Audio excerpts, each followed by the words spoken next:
Hi, I'm Vivian Zhou. I'm the creator of Atana and the Jade Mermaid, and this is the True Norse Country Comics podcast.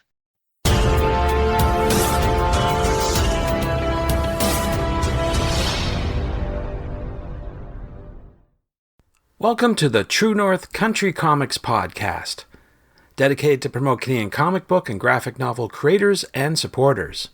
I'm John Swinimer. On this episode, I chat with Vivian Zhou about her latest YA graphic novel, Atana and the Jade Mermaid, published by HarperAlley. Please like and subscribe to this website by hitting the subscribe button, so you'll be notified about new podcast interviews and article posts. This podcast is available wherever podcasts are enjoyed. Please like, follow, and subscribe. Vivian Zhou is a Chinese-Canadian cartoonist and illustrator based in Halifax, Nova Scotia. She loves writing stories filled with magic, and her work often blends fantasy with personal narratives. She graduated from the Bachelor of Animation program at Sheridan College, and subsequently pivoted to graphic novels to continue pursuing her love for visual storytelling. When she isn't working on graphic novels, she can often be found making short stories for zines and comic anthologies. Vivian is best known for being the creator of the Atana graphic novel series, with the most recent entitled Atana and the Jade Mermaid. The story of Atana and the Jade Mermaid goes like this. Atana may be one step closer to discovering her past, but it didn't come without a cost. Though the mermaid and her companions, Wren, the last known firebird, and Cosmos, a witch guard turned friend, narrowly escape the Witch Queen, the world's magic cycle is broken, and the firebirds are to blame. Wren knows she must right her flock's wrongs, and Atana is determined to join her on this quest. But lurking deep below the seas are secrets that could destroy their last chance of restoring the balance of magic, and, if they aren't careful, their friendship. So, without further ado, here's my chat with Vivian Zhou about her latest YA graphic novel, Atana and the Jade Mermaid, published by HarperAlley. So, Vivian Zhou, thank you very much for taking time to chat with me. Thank you for having me. I appreciate your time. Before we get going with all the questions, I would like to know, what was the first comic book that you read? Oh, probably Snoopy, the strips. Oh, yeah, that's classic stuff for sure. Charles Schultz. Yeah. It's amazing, though, that he was able to accomplish so much in such little space. That's a skill. Yeah, and those were the first comics that I started out mimicking, I think. I drew like me and my classmates in that style and recorded like what we did during the day. So that one definitely had some influence on me. Good stuff for sure growing up, but I'm wondering who or what inspires you to create today? Just the people around me and like the things I experience in daily life. I think every time I get an urge to write a story, it really is me trying to communicate something and trying to work a thought out or a feeling out in my head. And the best way that I know how to do that is by writing a fictional story about it. So I think that's the major source of where my stories come from. Very good. Both you and I have been very busy attending comic festivals over the year. We were both at MCAF and DCAF, and most recently at the Winnipeg Prairie Comics Festival. I wanted to ask you, how was that event for you? How did that turn out? It was really lovely. I'd never been to Winnipeg before, and obviously never been to the Prairie Comic Art Festival before. So it's really fun discovering a new vibe and meeting new people and all the artists that were local in Winnipeg. So that was really cool. And there was also like some festivals when they are a little bigger, it's harder to meet people and hang out afterwards. But the Prairie Comic Art Festival, it was really nice to walk around with people afterwards and talk and just hang out. Yeah, so I really enjoyed that bit. That's cool. Yes. In addition to the great artwork, it's wonderful to network with new people. So that's tremendous. And people that you know. Yeah. New readers too. Yeah. Yeah, new readers. Well, we're here talking about your latest book, Atana and the Jade Mermaid. So for those not familiar with the story, how would you describe it? Well, it's part two of a duology, and it's full of magic and fantasy, and it's about a little mermaid who has been on a journey with her friends to return home. And in this book, she finally does, but without too many spoilers, it doesn't go quite how she thinks it will. Ah, okay. What was your inspiration for these two books? I read a lot of fairy tales growing up, and I was really obsessed with fairy tales. So obviously, like Firebird and then Mermaid and Witches, all of those things just living my head rent free. And I wanted to make a story that little me would have really loved. And I also put some real life experiences and feelings again into it with Atana's story. And then all those things mixed together, and now I have a fantasy book. Great. You just mentioned your first book, Atana and the Firebird, very successful book as a first part. Do you recommend that readers discover that book first before moving on to Atana and the Jade Mermaid? Absolutely. Yeah. I really would recommend that. I did envision the two parts sort of as like one whole big story, right? So either part wouldn't completely make sense without the other. So I'm really glad that I got to finish the duology and now have the whole story out there so that people can enjoy it together.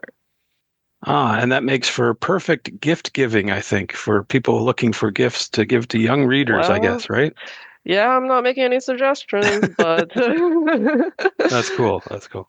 Now, it's been said that you should always first create for yourself, but who ultimately is a target audience for your books? well, the marketing age for these books is 8 to 12, but I really wrote it with an all age audience in mind.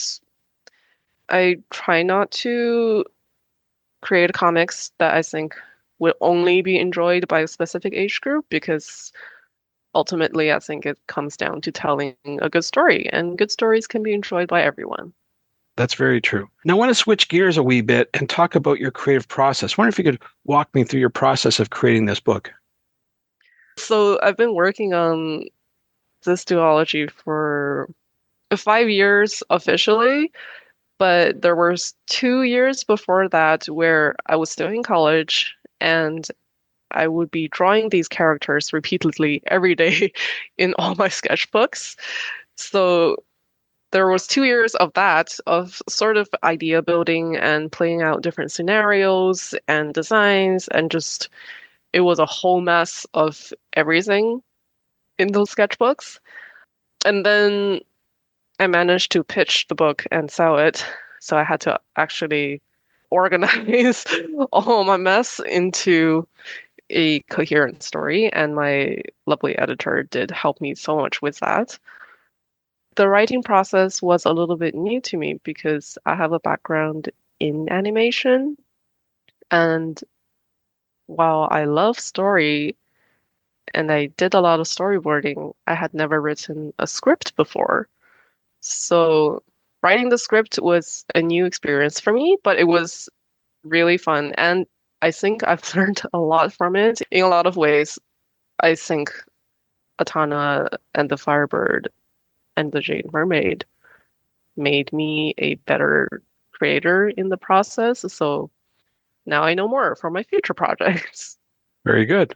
I want to ask you more specifically, what tools do you use to create your art?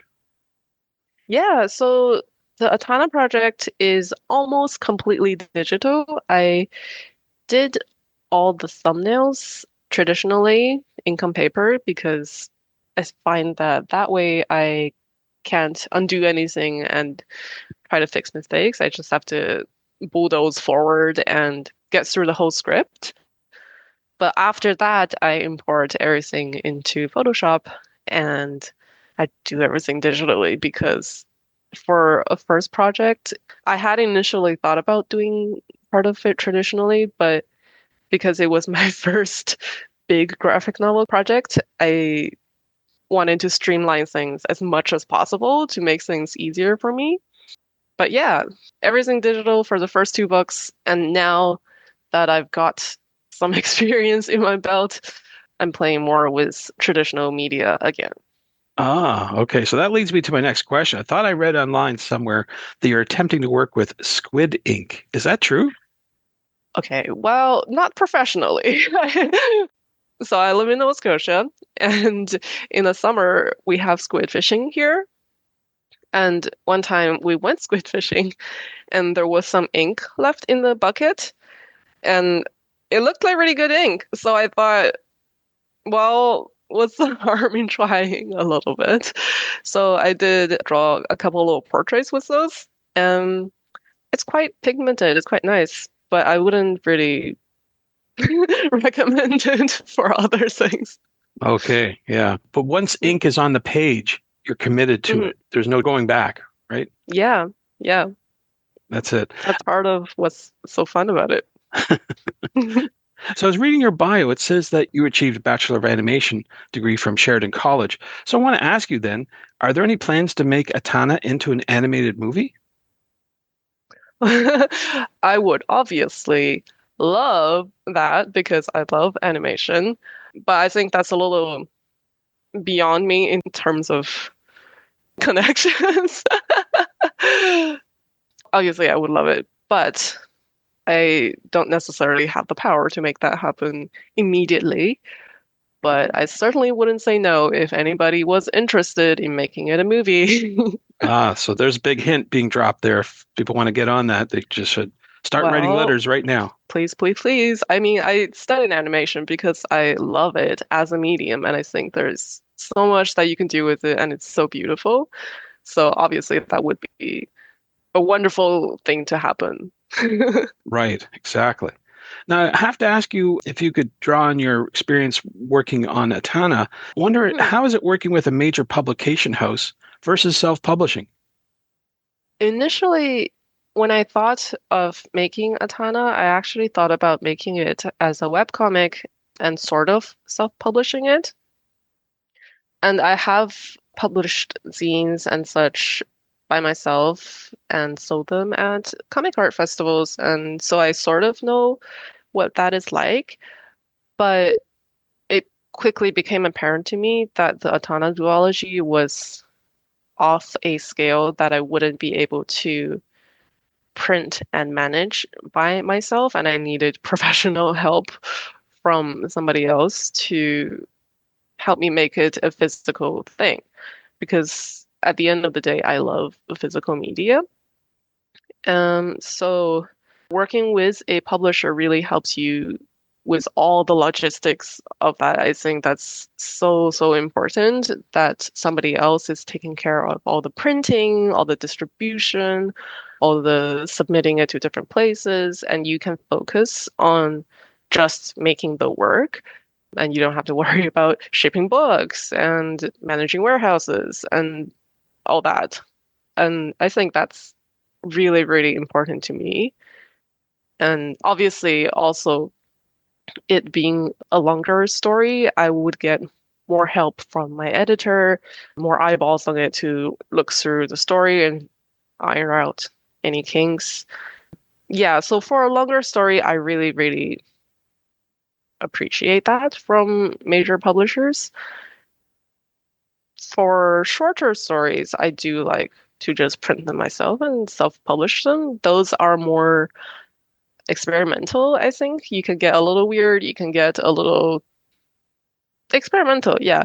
And nobody's there to tell you no or say that this isn't appropriate for 8 to 12-year-olds, which is a thing that you have to consider when you're working with a major publisher.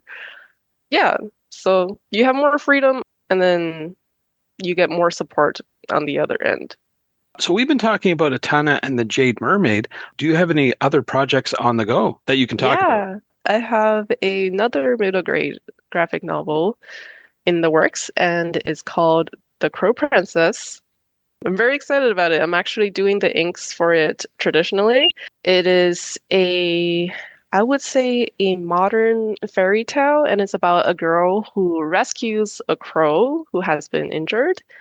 And then it turns out that the crow is actually a little princess from the mountains. We should expect that sometime in the future? Yes, in in 2027, please look forward to it in 2 years. Yeah, you can't rush greatness. That's what I always say. Everything Oof. in due time, that's for sure. So as I Yeah. mentioned off the top, we've met each other at a variety of different shows this past year. I'm wondering, do you have any other shows or events planned for the rest of the year?